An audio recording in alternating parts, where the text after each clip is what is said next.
보입니다. 아멘. 네, 감사합니다. 오늘도 이렇게 저희들 창세기 44장을 같이 읽었습니다. 43장에 이어서 이제 44장은 그 요셉의 집에서 함께 만찬을 나누고 그 다음날 아침 일찍 이제 고향으로 올라가는 과정 속에서 이루어지는 여러 가지 사건들을 여기에서 기록하고 있습니다. 이 43장에서 보니까 요셉은 드디어 동생 베냐민을 보았고 32절에 보니 아우를 사랑하는 마음이 복받쳐서 급히 안방으로 들어가서 울고 나왔다라고 그렇게 기록되어 있습니다. 그러니까 이 요셉은 그 동생, 자기의 친동생이죠.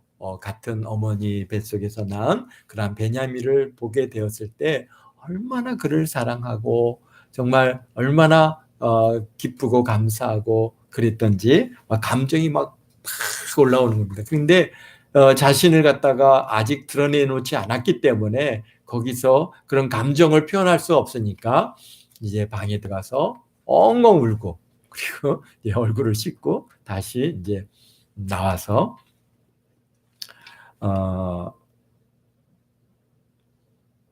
그 형들과 함께 이제 음식을 먹으면서 즐거운 시간을 보냈다라고 그렇게 그런 기록으로 43장을 마치고 있습니다.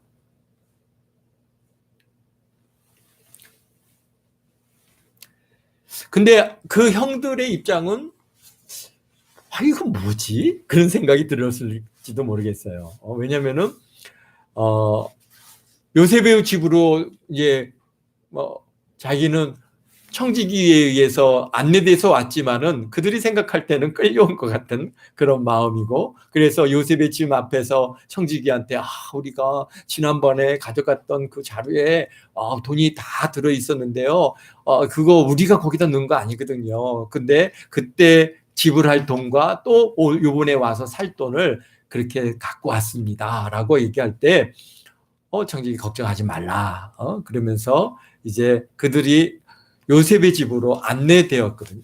근데 요셉의 집으로 안내되어지기 전에 사실은 어떤 일이 있었습니까? 그 전에 시몬이라고 하는 둘째가 잡히고, 그리고 이제 그들을 볼모로 잡히고, 그리고 집으로 올라갔기 때문에 요셉의 집에 가면은 이게 분명히 우리를 갖다가 다 올무에 잡아가지고 가두려고 하는가 보다 하는 그런 두려움이 있었습니다. 그런데 요셉을 딱 봤더니 갑자기 이 사람이 이상하게 감정이 흔들리는 모습이 보이더니 방에 들어가서 한참 있다가 나오는 게 이게 뭐지? 그런 마음이 또 있고, 그러더니 갑자기 베냐민을 데려왔다는 것 때문에 우리 같이 밥 먹자, 식사하자 그래갖고 만찬을 준비해갖고 음식을 같이 나누고 웃고 그냥 즐거워하는 모습을 보니까 이 형들은 지금도 이게 뭘까 굉장히 난감했을 것입니다. 그런데 보니까 자리도 앉혀놓는데 자리를 배정하는데 나이 순서대로 쫙 하는 겁니다. 어떻게 우리에 대해서 이게 다 알까? 그러더니 더구나 베냐민한테는 음식을 갖다가 5배나 이렇게 쌓아주는 거예요. 베냐민을 특별히 뭔가 사랑하는가?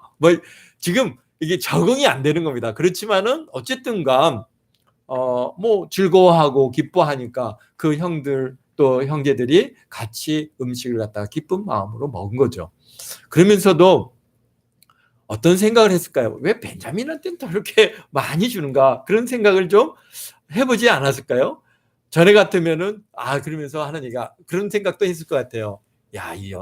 참 이상하대. 벤자민은 어딜 가도 사랑을 받아. 쟤가 뭔데 저렇게 많이 주지? 그런 아마 좀 그런 생각도 좀 이 뭔가 특이하다 이런 생각들을 했을지도 모르겠습니다. 그렇습니다. 얼마 전까지는 정탐꾼으로 몰던 그 사람이 베냐민을 갖다가 데려왔다고 이렇게 환대를 하나? 베냐민이 뭐지? 그런 거죠. 그 다음에 사실 그들은 가나안의 목자들이고 쉽게 얘기해서 촌놈들이죠. 그런 반면에 요셉은 바로와 같은 사람이고 총리로 자기들과 함께 음식을 먹는다는 것은 상상할 수도 없는, 그러니까 쉽게 얘기해서 대통령 서재에 탁 초대해가지고, 뭐 대통령이 아니면은 뭐 국무총리 서재에 딱 초대해가지고 같이 탁 만찬을 준비해서 먹을 때 이게 도대체 뭘까? 그러면서 한편으로는 참 다행이다. 참 안심이 됐을 겁니다.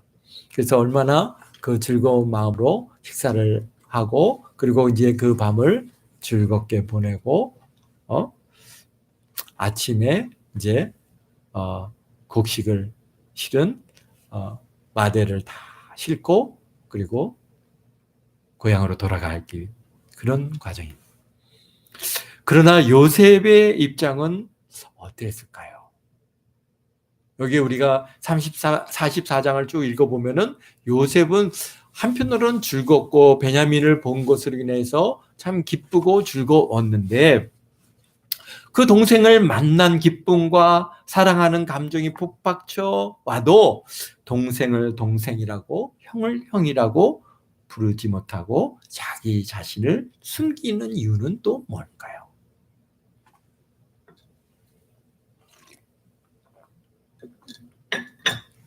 베냐민 데려왔잖아요. 그러니까 베냐민한테 야, 내가 형이다.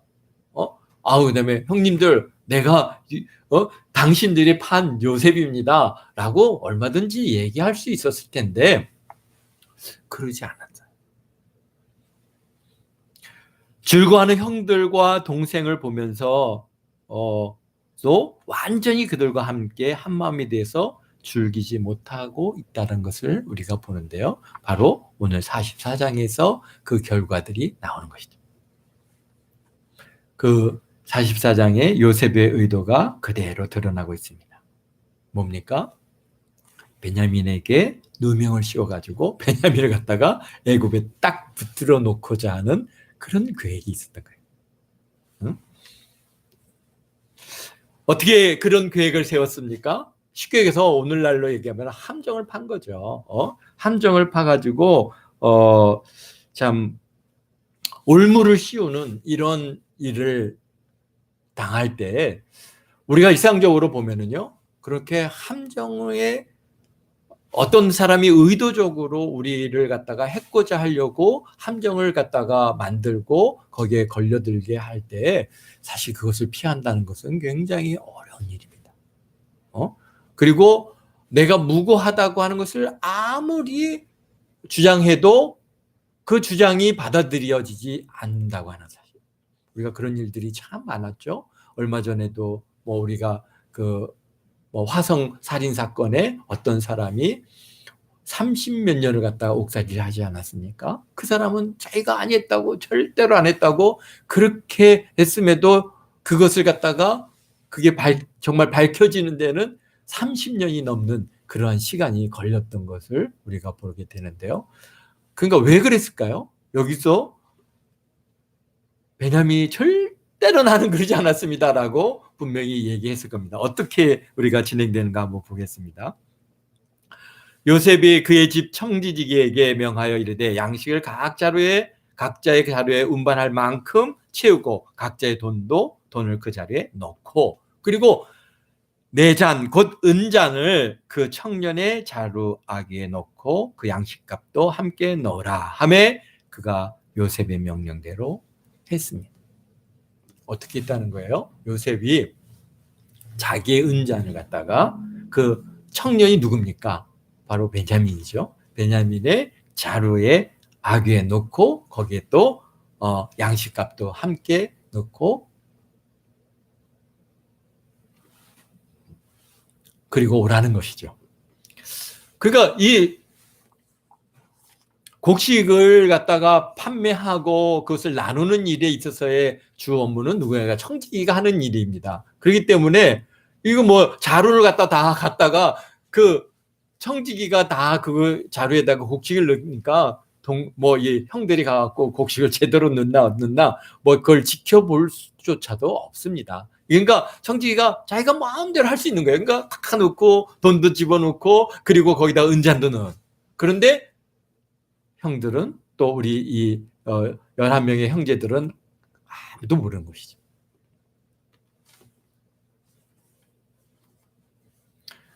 그리고는 이제 그것을 받아서 아침 일찍 해가 밝을 때 일찍 출발합니다. 왜 그럴까요? 그곳은 뭐 우리가 애굽이나 이런 데를 가보면 알겠지만 굉장히 더운 지방이고 사막도 많고 광야도 많고 이런 곳이 있다 보니까 해가 높이 올라가서 뜨거워지면 움직일 수가 없습니다. 그러니까 아침 일찍 일어나서 해가 좀 선선할 때 이렇게 출발합니다. 우리 삼해 영록이하고도 얘기를 해보면은 베트남 사람들이 참 일찍 움직인대요. 그래서 굉장히 아침 일찍 움직이는데 그 이유가 뭐겠어요? 거기도 더운 지방이다 보니까 낮에는 낮잠을 잡니다. 낮에는 또 활동하기가 굉장히 어렵습니다. 그러니까 가능한 한 해가 뜨거워져서 그러니까 더워지기 전에 일하고, 그리고 또 해가 지고 또 시원해지면 저녁 때 또 그렇게 해서 시장이 굉장히 활성화되어 있다고 하는 얘기를 들으면서 베트남도 굉장히 더운 지역이구나라고 하는 것을 우리가 이렇게 그런 생활의 패턴을 우리 통해서도 좀씩 우리가 알게 되는데요. 그렇습니다. 여기도 굉장히 더운 지역이다 보니까 아침에 일찍 출발. 아마 그들이 갈 때는 참 기분 좋았을 겁니다. 뭡니까? 곡식을 가득 채웠죠. 동생 베냐민과 시몬도 같이 함께 그렇게 출발하는 그들의 발걸음은 아마 굉장히 가뿐했고, 참 우리 하나님께서 우리를 갖다 이렇게 형통케 하셨구나. 참 베냐민 데려오기를 잘했다. 하나님 감사합니다. 그러면서 아마 기쁜 마음으로 출발했을 것입니다. 그런데 그들이 성읍을 떠나서 멀리 가기 전에 요셉이 또 청지기를 불러가지고 그들의 뒤를 따라가서 그들에게 이르되 너희가 어찌 선을 악으로 갚느냐. 이것은 내 주인이 가지고 마시며 늘 점치는 데 쓰는 것이 아니냐. 너희 같이 하니 악하다 라고 그렇게 해서 누구만을 그 자루에 은잔이 들어있는 청년만 너가 끌고 와라 라고 그렇게 지금 청지기에게 명령합니다. 그 청지기가 이제 탁 쫓아갑니다. 가갖고 그들에게 따라가서 그들에게 말합니다.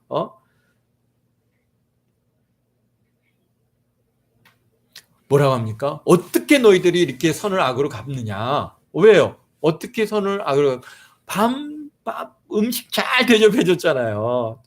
즐겁게 같이 선을 이렇게 놀았잖아요. 그런데 어떻게 내 주인의 은잔을 가져가느냐. 근데 생각해 보십시오. 뭐 은잔이 지금 이 당시에 애굽에서 그게 고가품이었겠습니까? 오늘 뭐 거기 더구나 막 온 세계로부터 지금 최고의 국가 아닙니까? 모든 경제력과 군사력을 다 쥐고 있는 나라. 그러니까 은잔은 그렇게 대단한 게 아니거든요. 고가품도 아니에요. 그런데 단지 그게 뭐예요? 그냥 우리가 이렇게 제가 늘 이렇게 사용하는 이런 물잔이죠. 물 마시고. 그러니까 이게 여러분들도 그럽니다. 내가 늘 사용하는 내 마음에 맞는 그런 잔이 있는데 마치 그런 겁니다. 근데 이게 대단한 거 아니잖아요. 그런데 그걸 왜 가져갔느냐 하니까 형제들이 생각할 때 아니 그거 뭐 그게 뭐 그 비싼 거라고 우리가 그걸 탐내기입니까? 금으로 만든 금잔도 아니고 뭐 보석이 박힌 아주 그냥 고가품이라고 해서 그것이 눈에 띄어가지고 저거 누가 좀 가져갈지도 모르겠다 그렇게 생각될 만한 것도 아닌 그런 평범한 그런 잔을 우리가 그걸 뭘 훔쳐가겠습니까? 그러면서 형제들이 생각할 때 뭐 정말 그런 것을 탐낼 만한 사람이 없는 거예요. 혹시 너희가 우리 주인이 가장 소중하게 여기고 가장 고가품인 뭘 가져갔느냐 그랬으면은 이놈들 중에 또 누가 그거 욕심내서 가져왔나?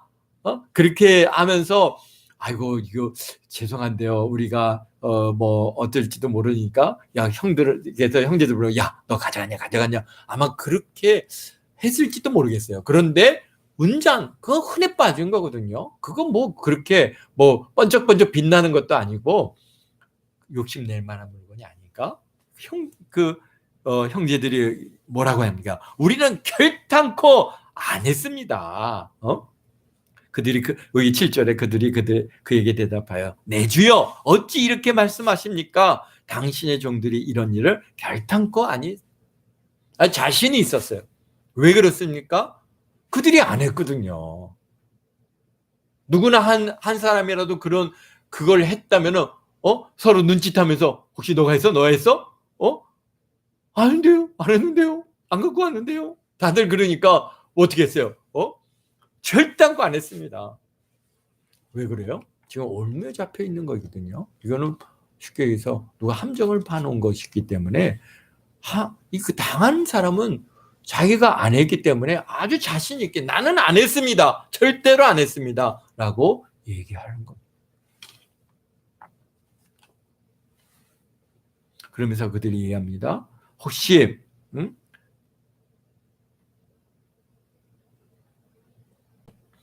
8절에 우리 자루에 있던 돈도 우리가 가나안 땅으로부터 당신에게 가져왔거늘 우리가 어찌 당신 주인의 집에서 은금을 도적질하리까. 9절이면 당신의 종들 중에 누구에게서 발견되든지 그는 죽을 것이요 우리는 주의 종들이 되리이다. 그러니까 지금 확신하는 거예요. 자기네들은 아니라는 것에 대해서. 그러니까 뭐예요? 혹여나 누가 우리 중에 발견되면은 그는 죽을 것이고 우리는 다 종이 되겠습니다. 라고 아주 그냥 이렇게 장담을 하는 거죠. 절대로 아닙니다. 맹세하듯이 그렇게 얘기하는.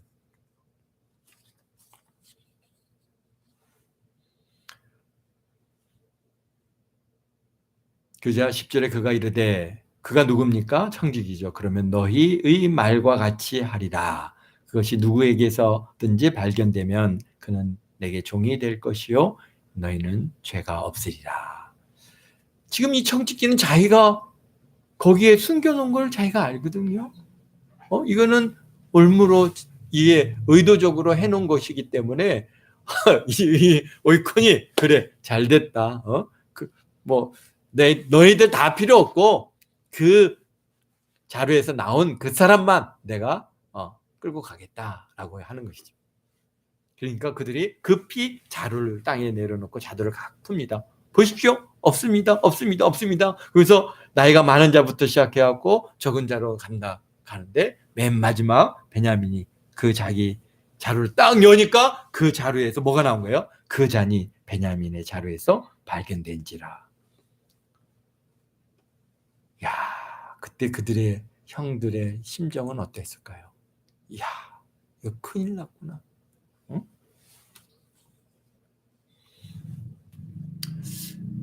그렇습니다. 여기에서 본 것처럼 누명을 쓰는 사람이 이처럼 전혀 예상하지 못한 죄를 뒤집어 쓰게 되어지는데요. 근데 거기서 벗어날 수 없는 가장 큰 이유 중에 하나는 뭐가 있기 때문에요? 분명한 증거가 있다. 그러니까 분명한 증거를 딱 만들어 놓는단 말이에요.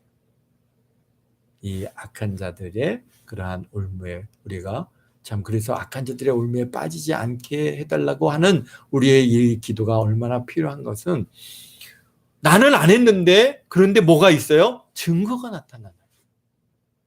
갖다 살짝 숨겨놓는 거죠. 그렇게 함정수사들이 얼마나 많이 있어서 우리 사회가 많이 문제시되고 있지 않습니까? 그냥 함정을 파는 거예요. 거기다가 지금 뭐를 넣은 거예요? 그 은자를 딱 갖다 놨으니 얘 빼도 박고 또 안 했다고 얘기할 수가 없지 않습니까? 이거는 그래 나 안 했어요. 그러나 증거가 나왔어요. 그러니까 이제 우리 형제들에게 이제 큰 재앙이 왔음을 아마 그들은 직감했습니다. 그러니까 어떻게 해요? 옷을 찢습니다. 옷을 찢는다는 얘기는 뭡니까? 회개하는 것이죠. 자기의 죄를 인정하고 회개하고 하나님 앞에 참 나는 죄인입니다 라고 하는 그런 심정으로 옷을 찢습니다. 그리고 짐을 나귀에 싣고 성으로 돌아가서 이제 요셉의 집에 이르러서 그 앞에 엎드립니다. 요셉은 아직 등청하지 않고 집에서 기다리고 있습니다. 요셉이 그들에게 얘기합니다. 아니 어찌 이런 일을 갖다가 행하느냐. 나 같은 사람이 점 잘 치는 줄 너희가 알지 못하느냐 라고. 그때 이제 우리 16절에 누가 그 형제들의 대표로 나서고 있습니까? 루벤이 아닙니다. 바로 넷째 유다가 그들의 형제들의 대표로 나서고 있습니다. 이 내려올 때도 유다가 아버지를 설득해서 베냐민을 데리고 내려왔듯이 지금 이제 이 형제들의 리더는 누가 돼 있는 거예요? 유다가 되어 있습니다. 하나님께서는 이 유다를 통해서 이제 한 민족을 하나로 뭉치는 역할을 감당케 하시고, 그리고 그 유다를 통해서 이제 메시아를 주시는 그런 중요한 사람입니다. 그렇기 때문에 이제 역사 속에 유다라고 하는 인물이 계속해서 드러나고 유다 지파들의 움직임들이 이 성경 안에서 계속해서 중심된 인물로 그렇게 드러나는데요. 거기는 하나님께서 이 야곱을 이스라엘로 선택하셔서 이스라엘의 한 민족을 이루게 하고 12지파를 이루게 하셨지만은, 그러나 그 12지파 중에서 한 지파, 유다 지파를 통해서 누구를? 예수 그리스도를 우리에게 허락하시고자 하기 때문에 그 유다의 역사가 굉장히 중요합니다. 그러다 보니까 이제 역사의 중심 앞에도 누가 나타나고 있습니까? 유다가 나타나요. 유다가 이제 요셉에게 가갖고 이제 큰일 났어요. 이거 어떻게 하면 좋습니까? 어떻게 이거는 베냐민을 갖다가 놓고 갈 수 없잖아요. 놓고 가면은 분명히 이제 아버지가 큰 낙담을 할 것이고, 정말 그 슬픔 가운데 그가 이제 죽을 거라는 것을 유다는 잘 알고 있어요. 왜? 그의 아내에서 두 아들을 낳았다고 그랬어요. 내 아내에서 두 아들. 그러니까 야곱의 입장에서의 아내는 누구밖에 없어요? 라헬밖에 없는 거예요. 그의 자녀는요, 둘이에요. 요셉과 베냐민. 나머지는 그냥 자기가 원해서 얻은 아내들이 아니에요. 거기서 낳은 아들들은 사실 야곱에 있어서는 그냥 야 이거 내 아들이다라고 하는 그런 저절함이 없는 거예요. 그러니까 이 두 아들은 다 특별히 그렇게 대우해 줬고, 요셉은 실질적으로 맞이라고 하는 마음이 있고 그에게 그래서 색동업도 입히고 온 집안을 갖다 그렇게 다스리는 자로 세웠던 거예요. 그 22절에 보면은 그렇습니다. 주의 종 우리 아버지가 우리에게 이르되 너희도 알거니와 내 아내가 내게 두 아들을 낳았다 그랬어요. 레아는 아내도 아니에요? 다른 자녀들은 아들들도 아니에요? 그런데 내 아내가 내게 두 아들을 낳았다. 그런데 그 중에 하나는 죽었고 어디 갔는지 모르고, 이제 이 베냐민마저 여기에 이제 붙들려 있으면은, 그러면은 우리 아버지는 그 흰머리로 그가 좀 스올로 내려가게, 슬퍼하며 스올로 내려가게 될 때, 그 죽을 거라는, 슬퍼하며 죽음도 여러 가지 죽음이 있을 수 있는데 정말 슬퍼하며 죽어가는 이것만큼 더 안타까운 일이 어디 있겠습니까? 근데 그렇게 죽을 것이다. 그러니까 유다가 그 요셉을 붙들고 아주 그냥 간절하게 지금 부탁을 하고 있습니다.